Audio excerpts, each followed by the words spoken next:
Hello दोस्तों, most important one liners question series में आप सभी का स्वागत है।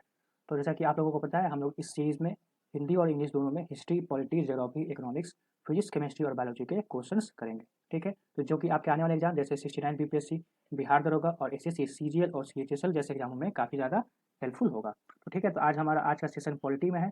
पॉलिटी का ये आज पार्ट 5 है। तो इससे पहले हम लोगों ने 4 पार्ट देख चुका हूँ हम लोगों ने। तो ठीक है, तो आज का सेशन स्टार्ट करते हैं। तो आज का पहला क्वेश्चन है, कौन सा प्राधिकरण करों और शुल्कों के निर्धारण के सिद्धांतों के बारे में राज्यपाल को सूचित करता है, जिसे उस राज्य की पंचायत द्वारा विनियोजित किया जा सकता है? ठीक है। Which authority recommends to the governor about the principles of determination of taxes and fees which may be appropriated by the panchayat of that state? हमारा क्वेश्चन कर रहा है कि कौन सा ऐसा अथॉरिटी है जो कि हमारे गवर्नर को रिकमेंड करता है, किसके बारे में, टैक्सेस के बारे में, जो कि हमारे जो पंचायत बॉडी है वो उसको विनियोजित कर सकता है बाद में। ठीक है, तो हमारा जो स्टेट फाइनेंस कमीशन है, स्टेट फाइनेंस कमीशन, कमीशन मतलब राज्य वित्त आयोग, वो हमारे गवर्नर को रिकमेंड करता है किसके बारे में, टैक्सेस और फी के बारे में, जो कि पंचायत के द्वारा बाद में उसको लागू किया जा सकता है। ठीक है, तो हमारा आंसर क्या हो जाएगा, स्टेट फाइनेंस कमीशन मतलब राज्य वित्त आयोग। आप लोग स्क्रीनशॉट लेना चाहते हैं तो ले लीजिए। नेक्स्ट चलते हैं, हमारा हमारा नेक्स्ट क्वेश्चन है, भारतीय संविधान के किस अनुच्छेद के तहत जिला योजना समिति का गठन किया गया है? Under which article of the Indian constitution is a district planning committee constituted? तो अगर डिस्ट्रिक्ट प्लानिंग कमेटी की बात कर दें तो यह जो है हमारे 243 जेड डी जो आर्टिकल है हमारे भारत का संविधान जो है, उस पर एक जिला स्तर की एक समिति बनाई गई है। ठीक है, और ये जो डिस्ट्रिक्ट प्लानिंग कमेटी है हमारा किससे रिकमेंडेशन लेता है? हमारा जो म्यूनसिपल कॉरपोरेशन है, मतलब म्यूनसिपालिटी म्यूनसिपालिटी और पंचायत से रिकमेंडेशन लेकर के एक क्या बनाता है, एक योजना बनाता है जो कि हमारा एक डिस्ट्रिक्ट में लागू किया जा सकता है। किस लिए लागू किया जा सकता है? मतलब उसके डेवलपमेंट के लिए। डेवलपमेंट इन द सेंस मतलब उसका इंफ्रास्ट्रक्चर हो गया, सोशल हो गया, फिर मेडिकल हो गया। ठीक है, तो ये सब सुविधाओं के लिए हम जो डिस्ट्रिक्ट प्लानिंग कमेटी है वो किससे रिकमेंडेशन लेकर अपना ये स्टार्ट करता है, एक बनाता है, एक प्लान करता है। ठीक है, तो वो म्यूनसिपालिटी और पंचायत से रिकमेंडेशन लेकर, और किस आर्टिकल में है? तो 243 जेड डी हमारा आर्टिकल है भारतीय कॉन्स्टिट्यूशन अनुच्छेद। ठीक, चलिए नेक्स्ट चलते हैं। हमारा नेक्स्ट देखते हैं, हमारा आज का क्वेश्चन जो है, किस संवैधानिक संशोधन ने शहरी स्थानीय सरकारों को संवैधानिक दर्जा प्राप्त प्रदान किया? Which constitution amendment provided constitutional status to the urban local government? तो जैसे कि हम लोग जानते हैं कि अर्बन लोकल जो गवर्नमेंट है ये कौन कौन सा है, टोटल 8 है। अर्बन लोकल बॉडीज की अगर बात करें तो इसमें जो म्यूनसिपल कॉर्पोरेशन आ जाता है, म्यूनसिपल कॉर्पोरेशन, म्यूनसिपैलिटी, ठीक है, कैंटोनमेंट आ जाता है, फिर पोर्ट टाउन आ जाता है। ठीक, तो ऐसे करके 8 है टोटल। तो किस कॉन्स्टिट्यूशनल अमेंडमेंट के तहत इसको एक कॉन्स्टिट्यूशनल स्टेटस यानी कि संवैधानिक दर्जा दिया गया, और किसको? अर्बन लोकल गवर्नमेंट बॉडीज को, मतलब शहरी स्थानीय सरकारों को। तो 73 संविधान संशोधन जो है, कॉन्स्टिट्यूशनल अमेंडमेंट एक्ट, जो कि 1992 में हुआ, उसके तहत अर्बन लोकल गवर्नमेंट को कॉन्स्टिट्यूशनल स्टेटस यानी कि संवैधानिक दर्जा दिया गया। ठीक है, तो हमारा आंसर क्या हो जाएगा, 73 कॉन्स्टिट्यूशनल अमेंडमेंट एक्ट 1992, मतलब 73वां संविधान संशोधन 1992। ठीक है, नेक्स्ट हमारा क्वेश्चन है, यदि किसी पंचायत को भंग कर दिया जाता है तो उसके भीतर चुनाव होने चाहिए, मतलब कितने दिनों के भीतर चुनाव होने चाहिए? ठीक है, if a panchayat is dissolve election are to be held within how many days? ठीक है, कितने दिनों के अंतर? तो हमारा जो क्वेश्चन कर रहा है कि सपोज कीजिए कि हमारा जो पंचायत है, ठीक है, जो कि विलेज लेवल पे होता है, गांव के लेवल पे होता है, एक लोकल बॉडी है, लोकल गवर्नमेंट बॉडी। तो अगर उसको भंग कर दिया गया तो कितने दिनों के अंदर उसको फिर से उसके जो चुनाव है करवा देना चाहिए? तो इसमें जो है मिनिमम जो है, सबसे कम दिन जो है, कम से कम 6 महीना के अंदर, 6 महीनों के अंदर हमारा जो इलेक्शन है, री इलेक्शन करवा देना चाहिए। किसका? पंचायत बॉडी का। ठीक, तो हमारा answer 6 month is the right answer. Next question है, भारतीय संविधान का कौन सा भाग नगर पालिकाओं से संबंधित है? Which part of the Indian constitution deals with the municipalities? तो हम लोगों ने अभी देखा कि 73वां कॉन्स्टिट्यूशन अमेंडमेंट 1992 के तहत जो अर्बन लोकल बॉडीज है उसको क्या मिलता है, उसको मिलता है संविधानिक दर्जा, कॉन्स्टिट्यूशनल स्टेटस मिलता है। ठीक है, तो इस 73वां जो संशोधन हुआ 1992 में, तो वो एक भाग जोड़ता है हमारे भारतीय संविधान में, जो कि 9A होता है, मतलब 9A। ठीक है, तो वही किससे संबंधित है, हमारे म्यूनिसिपैलिटी से, मतलब 9A या 9A। ठीक है, याद रखिएगा आप लोग। नेक्स्ट चलते हैं। नेक्स्ट हमारा आज का क्वेश्चन है, in Panchayati Raj system the panchayat samiti is constituted at which level. Panchayati Raj प्रणाली में पंचायत समिति का गठन किस स्तर पे किया जाता है। तो हमारा पंचायती राज सिस्टम में 3 लेवल होता है। एक ग्राम सभा होता है, ठीक है, हम लोगों ने पहले के लेक्चर में भी इसके बारे में पढ़ा है। फिर क्या होता है, पंचायत समिति होता है, और तीसरा लेवल पे क्या होता है, जिला परिषद। ठीक है, तो ग्राम सभा किसके लेवल पे होता है, वो होता है हमारे गांव के लेवल पे, मतलब छोटा सा ग्राम। ठीक है, ग्राम के लेवल पे। पंचायत किसके लेवल पे होता है, पंचायत समिति हमारे ब्लॉक के लेवल पे, और जिला परिषद जो होता है वो होता है डिस्ट्रिक्ट के लेवल पे, मतलब जिला के लेवल पे। तो हमारा सवाल क्या कर रहा है कि पंचायत समिति किस स्तर पे होता है। तो पंचायत समिति किस स्तर पे है, हमारा ब्लॉक के लेवल पे। हम लोगों ने इससे पहले भी पढ़ा है, पहले लेक्चर में। ठीक है, एक बार देख लीजिएगा आप लोग। Block level is the right answer. Next question है, एक महापौर का कार्यकाल कितने वर्षों का होता है। महापौर जो कि हमारे टाउन में क्या होता है, मेयर होता है, उसी को महापौर बोलते हैं। The tenure of A mayor is how many years. तो अगर मेयर की बात कर ले, हम लोग इस पर डालें, थोड़ा सा इस पर डिस्कशन कर ले, तो मेयर क्या होता है, मेयर होता है हेड ऑफ म्यूनिसिपल गवर्नमेंट। ठीक है, मतलब जो अर्बन लोकल बॉडी जो होता है, जैसे कि हम लोगों ने भी क्या पढ़ा, पढ़ा कि म्यूनिसिपैलिटी हो गया, म्यूनिसिपैलिटी, म्यूनिसिपल कॉर्पोरेशन, पोर्ट हो गया, कैंटोनमेंट हो गया। तो ये सब जो अर्बन लोकल बॉडीज जो है, उसका हेड कौन होता है, municipal head of municipal government mayor होता है, महापौर होता है। तो इसका टेन्योर कितने सालों का होता है, 10 होता है। कितने साल तक ये अपना कार्यकाल होता है, इसका कार्यकाल संभालता है, तो वो होता है 5 साल तक इसका कार्यकाल होता है। ठीक है, 5 ईयर्स मतलब 5 साल।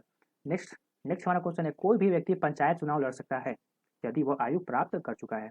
अ person can contest the panchayat election if he has attend the age of, मतलब कोई भी इंसान को, ठीक है, पंचायत इलेक्शन लड़ने के लिए कम से कम कितना एज होना चाहिए, यही हमारा सवाल कह रहा है। तो पंचायत इलेक्शन लड़ने के लिए, जो कि लोकल बॉडीज है, ठीक है, गाँव में, तो कम से कम 21 साल की उम्र होनी चाहिए, तभी जाके कोई भी इंसान पंचायत का इलेक्शन लड़ सकता है। ठीक है, 21 ईयर्स। नेक्स्ट हमारा क्वेश्चन है, पंचायती राज को अपनाने वाला पहला राज्य कौन सा था। The first state to adopt Panchayati Raj was, मतलब जो हमारा पंचायती राज सिस्टम जो आया, ठीक है, तो सबसे पहला राज्य कौन सा बना, कौन सा पहला राज्य है जो कि हमारा पंचायती राज सिस्टम को ऑब्जर्व करा, उसको अपनाने वाला राज्य बना। तो इसमें जो हमारा राजस्थान का एक नागौर डिस्ट्रिक्ट जो है, नागौर डिस्ट्रिक्ट, ठीक है, तो यही जो है राजस्थान का नागौर डिस्ट्रिक्ट सबसे पहला राज्य बना। राजस्थान हमारा पहला राज्य बना, और राजस्थान के अंदर कौन सा जिला, नागौर। किस क्या करने वाला, पंचायती राज अपनाने वाला। ठीक है, तो राजस्थान, राजस्थान और Nagaur district.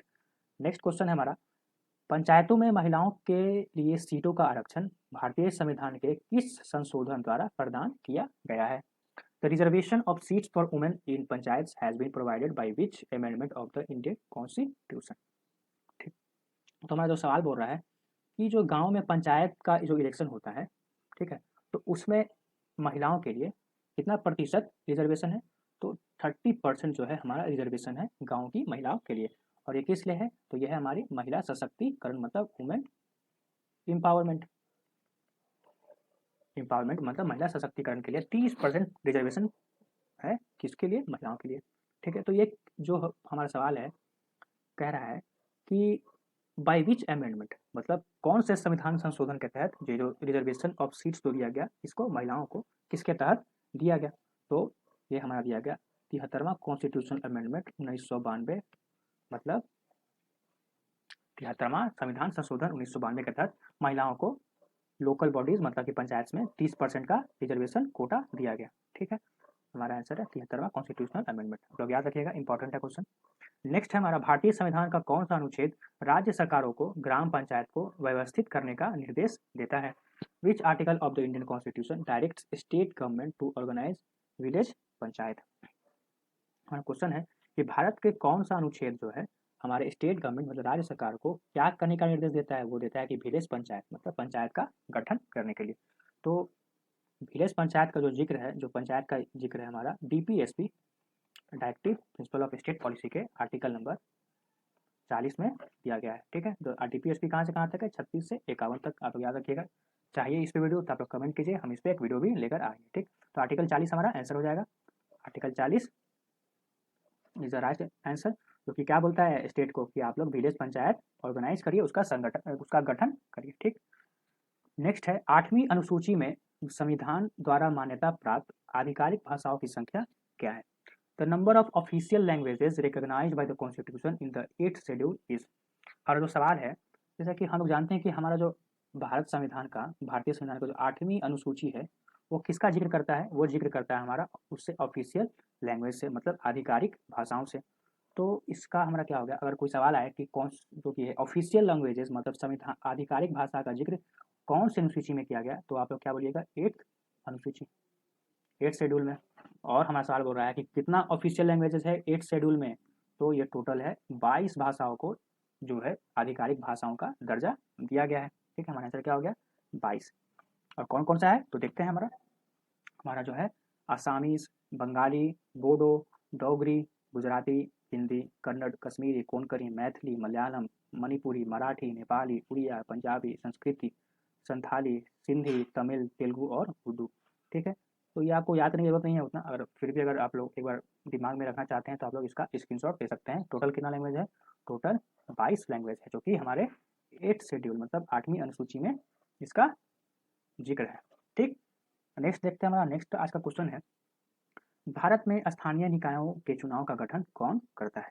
Who constitutes the election of the local bodies in India? तो हमारा जो लोकल बॉडीज इसमें क्या है? हमारा म्यूनसिपैलिटी है, ठीक है, पंचायत है। तो इन लोगों का जो इलेक्शन होता है ये कौन कराता है? तो इसका इलेक्शन हमारा राज्य चुनाव आयोग, राज्य चुनाव आयोग जो है मतलब स्टेट इलेक्शन कमीशन।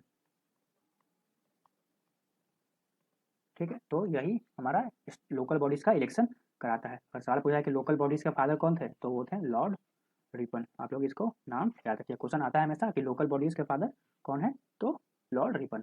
हमारे इसका आंसर क्या जाएगा? स्टेट इलेक्शन कमीशन मतलब राज्य चुनाव आयोग।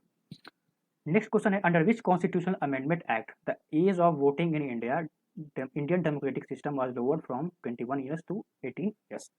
किस संविधान संशोधन अधिनियम के तहत भारतीय लोकतांत्रिक प्रणाली में मतदान की आयु 21 से घटाकर 18 वर्ष कर दी गई थी? तो हमारा सवाल है कि पहले जो 21 साल जो था, जो कि वोट देने का हक था, मतलब कि जिसका 21 साल है वही वोट दे सकता है। लेकिन जो हमारा जो 61वां संविधान संशोधन जो आया, ठीक है, वो क्या बोलता है कि 21 साल से घटाकर अब 18 साल के भी लोग क्या कर सकते हैं? वोट कर सकते हैं। वोट करके हमारे जो भारतीय डेमोक्रेटिक सिस्टम है मतलब कि भारतीय लोकतांत्रिक प्रणाली है उसमें क्या कर सकते हैं? अपनी भागीदारी निभा सकते हैं। ठीक है, पार्टिसिपेशन कर सकते हैं। ठीक है, तो कौन सा कॉन्स्टिट्यूशनल अमेंडमेंट संविधान संशोधन है? 61st मतलब 61वां।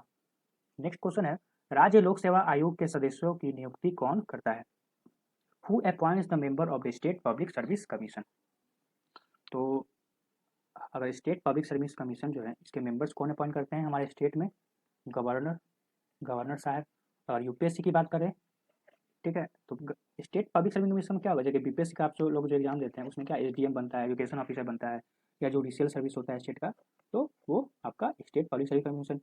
यूपीएससी आईएएस हो गया, आईपीएस हो गया, ये जैसे एग्जामों के लिए जो उसका कौन सा मेंबर्स ये करता है, कौन नियुक्ति करता है इसका? तो वो करते हैं हमारे राष्ट्रपति साहब मतलब प्रेसिडेंट साहब। ठीक है, अगर आप लोग बीपीएससी कंप्लीट कीजिएगा तो आपका जो ज्वाइनिंग लेटर आएगा, ज्वाइनिंग लेटर जो आता है उसमें हमारे गवर्नर का साइन होता है। अगर वही यूपीएससी जैसे आईएएस आईपीएस का एग्जाम निकालिएगा तो उसमें जो प्रेसिडेंट है ज्वाइनिंग लेटर में उनका साइन होकर के आता है। ठीक है, तो हमारा आंसर क्या हो जाएगा? Governor is the right answer. Next question है हमारा, finances are distributed between the centre and the state on the recommendation of which commission. किस आयोग की सिफारिशों पर केंद्र और राज्यों के बीच वित्त का वितरण किया जाता है? ठीक है, तो जैसे कि हम लोग टैक्स देते हैं, ठीक है, टैक्स दे देते हैं और भी कॉर्पोरेशन टैक्स आता है, तो जो बजट हमारा जो आता है हमारा, ठीक है, तो बजट में ये होता है कि कुछ जो है पैसा हमारे यूनियन के पास रहेगा और कुछ स्टेट के पास जाएगा। किस लिए भाई? तो वहाँ डेवलपमेंट का भी तो जरूरी है, स्टेट में डेवलपमेंट के लिए, यूनियन में डेवलपमेंट के लिए। तो सारा पैसा सिर्फ यूनियन के पास नहीं रह जाता, वो स्टेट के पास भी जाता है। ठीक है, तो कौन सा कमीशन जो है हमारे भारतीय डेमोक्रेटिक सिस्टम में जो कि ये डिसाइड करता है? तो हमारा जो स्टेट फाइनेंस कमीशन है, मतलब कि फाइनेंस कमीशन, वही स्टेट फाइनेंस कमीशन नहीं, फाइनेंस कमीशन जो है, क्योंकि ये डिसाइड करता है कि यूनियन को कितना पैसा जाएगा और स्टेट को कितना पैसा जाएगा। ठीक है, हमारा आंसर क्या हो जाएगा? Finance commission. नेक्स्ट क्वेश्चन है हमारा, राष्ट्रपति शासन अधिकतम अवधि के लिए लगाया जा सकता है। Presidents rule can be imposed for a maximum period of, जो हमारा किसी भी राज्य में, सपोज करिए कि कोई भी स्टेट में अगर प्रेसिडेंट रूल लगाना हो तो मैक्सिमम कितने दिनों तक यह प्रेसिडेंट रूल लागू हो सकता है? प्रेसिडेंट रूल कब लागू होता है? तो जैसे कि हम लोग जानते हैं कि कोई भी कॉन्स्टिट्यूशनल ब्रेकडाउन होता है या कोई वायलेंस होता है, ठीक है, या एक्सटर्नल एग्रेशन होता है कोई भी, तो उसके वजह से जो कि प्रेसिडेंट रूल लागू किया जाता है। तो कितने दिनों तक मैक्सिमम कर सकते हैं? तो 3 साल तक मैक्सिमम प्रेसिडेंट रूल किसी भी जगह पे इम्पोज किया जा सकता है, 3 साल। ठीक, नेक्स्ट क्वेश्चन है हमारा, भारतीय संविधान का अनुच्छेद 249 किससे संबंधित है? Article 249 of the Indian constitution deals with. हाँ, जो सवाल है कि 249 जो अनुच्छेद है वो किसके बारे में जिक्र करता है? ठीक है, तो जैसा कि हम लोग जानते हैं कि जो हमारा जो यूनियन है वो स्टेट लिस्ट में भी, जो भी स्टेट लिस्ट में हमारा जो कोई भी सब्जेक्ट है किसी भी टॉपिक पे, वो लॉ बना सकता है। ठीक है, तो आर्टिकल 249 बोलता है कि हम यूनियन मतलब कि लेजिस्लेचर, विधानमंडल, ठीक है, लोकसभा वाला, तो वो स्टेट के लिस्ट में भी अपना कानून बना सकता है। ठीक है, तो आर्टिकल 249 इसी के बारे में जिक्र करता है कि स्टेट लिस्ट में भी यूनियन अपना लॉ बना सकता है। ठीक है, मतलब क्या है? राज्य सूची में शामिल पदार्थों के संबंध में सांसद की विधायी शक्तियाँ, legislative power of the parliament with respect to the matter in state list. हम लोगों ने इस पहले की क्लास में डिस्कशन किया है कि स्टेट लिस्ट में कितना विषय है, यूनियन लिस्ट में कितना विषय है, ठीक है, और कंकरेंट लिस्ट में कितना विषय है। अगर है पता तो आप लोग कमेंट करके बताइए। ठीक है, नेक्स्ट चलते हैं, हमारा क्वेश्चन है, किस याचिका में न्यायपालिका ने अधिकारियों को अपना कर्तव्य निभाने का आदेश दिया है? In which petition judiciary orders executives to perform their duties. ठीक है, तो हम लोग देखिए जानते हैं कि जुडिशरी जो है हमारा जो न्यायिक जो है, जैसे सुप्रीम कोर्ट है, हाई कोर्ट है, तो वो क्या इशू करता है? वो करता है रिट इशू करता है। तो कौन सा रिट जो है, कौन सा पिटीशन जुडिशरी ऑर्डर करता है जो कि एग्जीक्यूटिव मतलब कि न्याय किसको करता है? निर्देश देता है अधिकारियों को अपना कर्तव्य निभाने के लिए। ठीक है, तो वो जो है मैंडमस के तहत एग्जीक्यूटिव्स को यह निर्देश दिया जाता है कि आप अपनी ड्यूटी सही ढंग से निभाइए। ठीक है, mandamus is the right answer. हमारा नेक्स्ट क्वेश्चन है, उच्च न्यायालय के एक न्यायाधीश अपने इस्तीफा पत्र जो है किसे संबोधित करता है? हाई कोर्ट जज addresses his letter of resignation to whom. ठीक है, तो मान लीजिए कि अगर हाई कोर्ट का कोई जज है, उसको अगर रिजाइन देना है, तो रिजिग्नेशन देना है, तो वो किसको संबोधित करता है? तो वो संबोधित करता है हमारे भारत के प्रेसिडेंट मतलब कि राष्ट्रपति को। ठीक है, तो प्रेसिडेंट को रिजिग्नेशन लेटर संबोधित करता है। ठीक है, आंसर क्या है हमारा? द प्रेसिडेंट, राष्ट्रपति।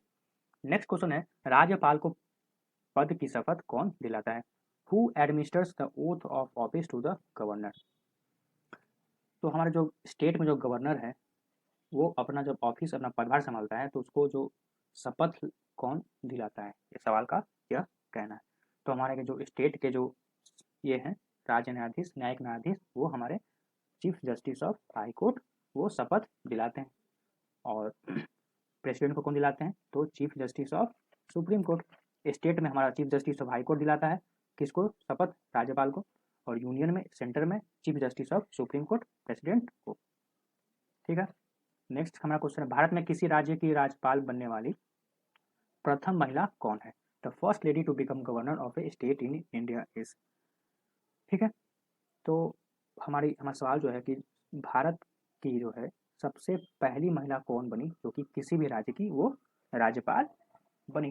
ठीक है, तो हमारा जो उत्तर प्रदेश है वो उसकी जो सबसे पहली गवर्नर महिला गवर्नर वहाँ पे बनी कौन? सरोजनी नायडू। ठीक है, तो वही हमारा आंसर होता है। और इसका कार्यकाल कब से कब रहा?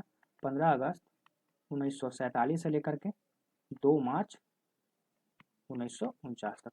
तो सरोजिनी नायडू का कार्यकाल पहला महिला राज्यपाल के बनने में, ठीक है, पहला महिला राज्यपाल के रूप में सरोजिनी नायडू का जो कार्यकाल रहा 15 अगस्त 1947 से 2 मार्च 1949। और कौन सा स्टेट है? उत्तर प्रदेश या सेंट्रल प्रोविंसेस बोलिएगा, अगर ऑप्शन आएगा तो सेंट्रल प्रोविंसेस। ठीक है, सरोजिनी नायडू। नेक्स्ट क्वेश्चन है, किसी भी राज्य में विधान परिषद के निर्माण और अनुमूलन के प्रावधान भारतीय संविधान में शामिल है? किस अनुच्छेद के तहत है? The provisions of creation and abolition of legislative council in any state is included in Indian Constitution is under which article? हमारा जो क्वेश्चन है कि भारतीय जो कॉन्स्टिट्यूशन है, भारतीय संविधान जो है, उसमें कौन सा आर्टिकल है जो कि यह जिक्र करता है कि किसी भी स्टेट में लेजिस्लेटिव काउंसिल मतलब कि विधान परिषद का गठन करा भी सकते हैं और उसका एबॉलिश भी कर सकते हैं, मतलब उसको उन्मूलन भी कर सकते हैं। तो जैसा कि हम जानते हैं कि स्टेट का जो विधानसभा है वही सारे लोग मिलकर के एक बिल प्रस्ताव लाते हैं, उसी के तहत विधान परिषद का निर्माण होता है।